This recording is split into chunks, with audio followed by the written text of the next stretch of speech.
Hi viewers, Tamil சமையல் ஸ்டுடியோவில் சுவையான வெண்டைக்காய் காரக்குழம்பு எப்படி பண்ணுறதுன்னு பார்க்கலாம். ஃபஸ்ட்டு ஒரு பேனில் 3 டீஸ்பூன் அளவு ஆயில் எடுத்துக்கலாம். எண்ணெய் சூடான உடனே அரை டீஸ்பூன் கடுகு சேர்த்துக்கலாம். கடுகு வெடித்த உடனே அரை டீஸ்பூன் வெந்தயம் சேர்த்துக்கலாம். அரை டீஸ்பூன் சீரகம் சேர்த்துக்கலாம்.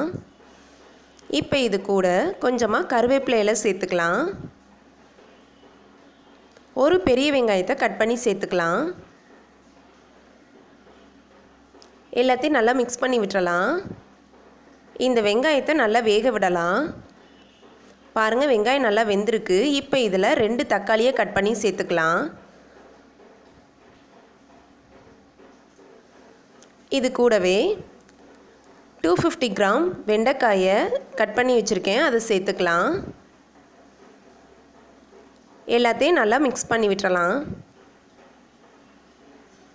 மிக்ஸ் பண்ணதுக்கப்புறமா இதை மூடி வச்சு 5 மினிட்ஸ் காயை நல்லா வேக விடலாம். ஒரு மிக்ஸி ஜாரில் கொஞ்சமாக தேங்காய் எடுத்துருக்கேன், அதை சேர்த்துக்கலாம்.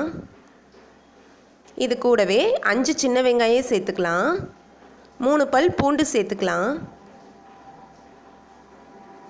கொஞ்சமாக தண்ணி விட்டு நல்லா பேஸ்ட்டாக அரைச்சிக்கலாம். பாருங்கள், பேஸ்ட்டு தயாராகிருச்சு. இப்போ 5 மினிட்ஸ் ஆகிருக்கு. ஓப்பன் பண்ணி பார்க்கலாம். பாருங்கள், காய் நல்லா வெந்து வந்திருக்கு. இப்போ இதில் மசாலா பொருள் சேர்த்துக்கலாம். நான் இப்போ 3 டீஸ்பூன் அளவு குழம்பு மிளகாய்த்தூள் சேர்த்துக்கிறேன். உங்ககிட்ட குழம்பு மிளகாய்த்தூள் இல்லாட்டி 1 டீஸ்பூன் மிளகாய்த்தூள், 2 டீஸ்பூன் மல்லித்தூள் சேர்த்துக்கோங்க. குழம்புக்கு தேவையான அளவு உப்பு சேர்த்துடலாம். மசாலா பொருட்களை நல்லா மிக்ஸ் பண்ணி விட்டுறலாம். இப்போ இது கூடவே ஒரு எலுமிச்சை அளவு புளியை கரைச்சி அதோட ஜூஸ் எடுத்து வச்சுருக்கேன், அதையும் சேர்த்துக்கலாம். நல்லா மிக்ஸ் பண்ணிக்கலாம். மிக்ஸ் பண்ணிவிட்டு இந்த புளி தண்ணியை கொதிக்க விடலாம்.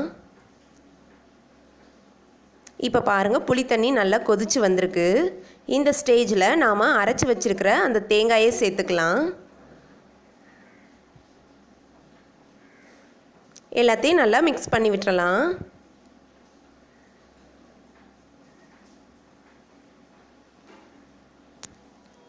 இப்போ இதை மூடி வச்சு 4 to 5 மினிட்ஸ் நல்லா கொதிக்க விடலாம். இப்போ 5 மினிட்ஸ் ஆயிடுச்சு. ஓப்பன் பண்ணி பார்க்கலாம். பாருங்கள், குழம்பு கொதித்து அருமையாக தயாராகிருச்சு. சுவையான வெண்டைக்காய் காரக்குழம்பு தயாராகிருச்சு. ரொம்பவும் சிம்பிளாக பண்ணிடலாம், டேஸ்ட்டாக இருக்கும். கண்டிப்பாக இந்த மாதிரி ட்ரை பண்ணி பாருங்கள்.